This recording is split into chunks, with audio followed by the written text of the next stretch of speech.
Hi guys, ഇന്ന് ഞാൻ ഇവിടെ ഉണ്ടാക്കാൻ പോകുന്നത് സ്പെഷ്യൽ ബീഫ് ബിരിയാണിയാണ്. നമ്മളെല്ലാവരും എല്ലാത്തരം ബിരിയാണികളും ഉണ്ടാക്കാറുണ്ട്. പക്ഷെ ഞാൻ ഇന്നിവിടെ ഉണ്ടാക്കാൻ പോകുന്നത് പാലിലാണ്. അപ്പം നമുക്ക് സ്റ്റാർട്ട് ചെയ്യാം. അതിനായി ഞാനിവിടെ 1/2 കിലോ ബീഫാണ് എടുത്തിട്ടുള്ളത്. നന്നായി കഴുകി വൃത്തിയാക്കി അത് കുക്കറിലേക്ക് ഇട്ട് കൊടുക്കുന്നു.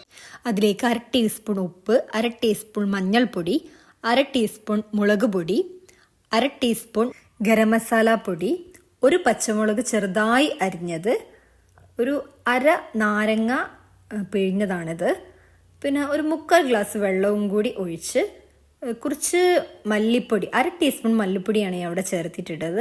എന്നിട്ട് നന്നായി മിക്സ് ചെയ്ത് നമുക്കിതൊന്ന് വേവിച്ചെടുക്കും. ബീഫ് ആയതുകൊണ്ട് ഒരു വിസിൽ ഹൈ ഫ്ലെയിമിലും ഒരു 3 വിസിൽ ലോ ഫ്ലെയിമിലും അടച്ച് ഇത് നന്നായി ഒന്ന് വേവിച്ചെടുക്കാം. ഇനി റൈസ് ഉണ്ടാക്കാനായി പാൻ അടുപ്പത്ത് വെച്ച് അതിലേക്ക് ഓയിൽ ഒഴിച്ചു കൊടുത്ത് നമ്മുടെ എല്ലാ സ്പൈസസും അതിലേക്കിട്ട് നന്നായി ഒന്ന് ഇളക്കി കൊടുക്കുക. അതിനുശേഷം ഞാനിവിടെ 2 കപ്പ് റൈസാണ് എടുത്തിട്ടുള്ളത്. അത് നന്നായി കഴുകി വൃത്തിയാക്കി ഞാനിതൊന്ന് വറുത്തെടുക്കുകയാണ് ചെയ്യുന്നത്. നന്നായി ഇത് ഒരു 30 സെക്കൻഡ് നമുക്ക് നന്നായി ഇതൊന്ന് വറുത്തെടുക്കാം. അതിനുശേഷം 2 കപ്പ് വെള്ളവും 2 കപ്പ് പാലുമാണ് ഞാനിവിടെ എടുത്തിട്ടുള്ളത്. ആ റേഷ്യോ കറക്റ്റായിരിക്കണം.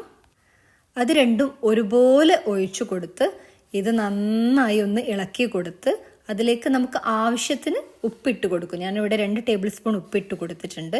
എന്നിട്ട് നന്നായി ഇതൊന്ന് ഇളക്കി കൊടുത്ത് മിക്സ് ചെയ്തെടുക്കുക. നമ്മുടെ ഗ്യാസിൻ്റെ ഫ്ലെയിം ഫുള്ളിലേക്കിട്ട് ഈ ഒരു വെള്ളം വറ്റുന്നവരെ നമുക്കൊന്ന് വെയിറ്റ് ചെയ്യാം.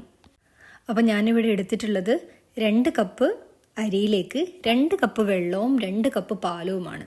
സാധാരണ നമ്മളെല്ലാം കുക്ക് ചെയ്യുന്ന സമയത്ത് വെള്ളം മാത്രം ഉപയോഗിച്ചാണ് കുക്ക് ചെയ്യുക. ഈ പാലും കൂടി ചേർത്ത് നമ്മൾ കുക്ക് ചെയ്യുന്ന സമയത്ത് നമ്മളെ റൈസ് ഒരു റിച്ച് ടേസ്റ്റ് കിട്ടും. നമുക്ക് റൈസിന് ഒരു എക്സ്ട്രാ ഫ്ലേവർ കിട്ടുകയാണ് ഇതിലൂടെ ചെയ്യുന്നത്. അടിപൊളി ടേസ്റ്റ് ആയിരിക്കും ഈ ഒരു റൈസിന് ഉണ്ടായിരിക്കുക. അപ്പോൾ ഏകദേശം റൈസ് വെന്തിട്ടുണ്ട്. അപ്പോൾ നമുക്കിത് നന്നായി ഒന്ന് അടച്ചു വെച്ച് ഇതിൻ്റെ മുകളിൽ എന്തെങ്കിലും ഭാരമുള്ളത് എടുത്തു വെച്ചിട്ട് ഇതൊന്ന് ഫ്ലെയിം ഓഫ് ചെയ്ത് നമുക്കിതൊന്ന് മാറ്റി വെക്കാം. ഇനി നമുക്ക് മസാല ഉണ്ടാക്കാം. അതിനായി 4 വലിയ ഉള്ളി ചെറുതായി മുറിച്ചെടുത്തത്, കുറച്ച് വെളുത്തുള്ളി, ഇഞ്ചി, ഒരു 7 പച്ചമുളക് എന്നിവ നന്നായി ക്രഷ് ചെയ്തെടുക്കുക. ഇനി നമ്മുടെ കടായി അടുപ്പത്ത് വെച്ച് അതിലേക്ക് ഒരു 2 ടേബിൾ സ്പൂൺ ഓയിൽ ഒഴിച്ച് അതിലേക്ക് നമ്മൾ അരിഞ്ഞു വെച്ചിരിക്കുന്ന ഉള്ളി ഇട്ട് നന്നായി ഇതൊന്ന് വഴറ്റിയെടുക്കാം. ഈ ഉള്ളിയുടെ കളർ മാറുന്നത് വരെ നമുക്കൊന്ന് ഇളക്കിയെടുക്കാം. അതിനുശേഷം ഒരു ടീസ്പൂൺ ഉപ്പ് കൂടി ഇട്ട് ഇത് നന്നായി ഒന്നുകൂടി മിക്സ് ചെയ്ത് ഇതൊന്ന് അടച്ചു വെച്ച് നമുക്ക് വേവിച്ചെടുക്കാം.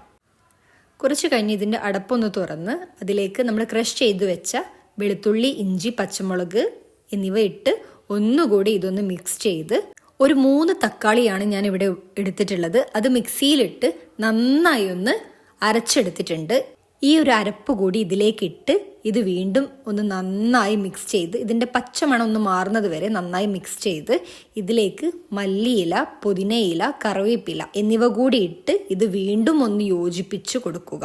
അതിനുശേഷം ഒരു 2-3 മിനിറ്റ് ഇതൊന്ന് അടച്ചു വെച്ച് വേവിക്കുക. അതിനുശേഷം ഒരു 3 ടേബിൾ സ്പൂൺ തൈര് കൂടി ഒഴിച്ച് ഒന്നുകൂടെ ഇതൊന്ന് മിക്സ് ചെയ്ത് കൊടുക്കുക.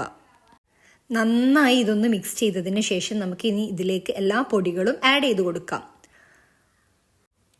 1/2 ടേബിൾ സ്പൂൺ മല്ലിപ്പൊടിയും 1/2 ടേബിൾ സ്പൂൺ മഞ്ഞൾപ്പൊടിയും 1/2 ടേബിൾ സ്പൂൺ ഗരം മസാല പൊടിയും ഇട്ട് ഇത് നന്നായി ഒന്ന് മിക്സ് ചെയ്തെടുക്കുക. അതിനുശേഷം ഉപ്പ് ഒന്ന് നോക്കിയതിന് ശേഷം ആവശ്യമെങ്കിൽ മാത്രം കുറച്ചുകൂടി ഇട്ടുകൊടുത്ത് നന്നായി യോജിപ്പിക്കുക. ഒരു 30 സെക്കൻഡ് ഇതൊന്ന് അടച്ചു വെച്ച് വേവിച്ചെടുക്കാം. 30 സെക്കൻഡിന് ശേഷം നമ്മൾ വേവിച്ചു വെച്ച ബീഫ് വെള്ളത്തോടു കൂടെ ഇതിലേക്ക് മിക്സ് ചെയ്ത് നന്നായി ഒന്ന് വീണ്ടും യോജിപ്പിച്ചു കൊടുക്കുക. നമ്മുടെ അടിപൊളി മസാല ഇവിടെ തയ്യാറായിട്ടുണ്ട്. ബീഫ് നന്നായിട്ട് വെന്തിട്ടുണ്ട്. അപ്പോൾ നമുക്ക് ഇതൊന്ന് ആ വെള്ളം വറ്റുന്നത് വരെ ഒന്ന് മൂടി വെച്ച് വേവിച്ചെടുക്കാം. നല്ല അടിപൊളിയായിട്ട് നല്ല ടേസ്റ്റോടു കൂടിയുള്ളൊരു മസാല ഇവിടെ തയ്യാറായിട്ടുണ്ട്. ഈ മസാലയുടെ മുകളിലേക്ക് നമ്മുടെ റൈസ് കുറച്ച് ഇട്ട് കൊടുത്ത് നമുക്കിതൊന്ന് ദം ചെയ്തെടുക്കാം. നമ്മുടെ അടിപൊളിയായിട്ടുള്ള പാലിൽ വേവിച്ച റൈസാണിത്. ആ ഒരു സ്മെല്ല് നല്ലൊരു സ്മെല്ല് തന്നെ കിട്ടുന്നുണ്ട്. അടിപൊളി റൈസാണ് ഇത്, നല്ല വിട്ട് നമുക്ക് കിട്ടുന്നുണ്ട്.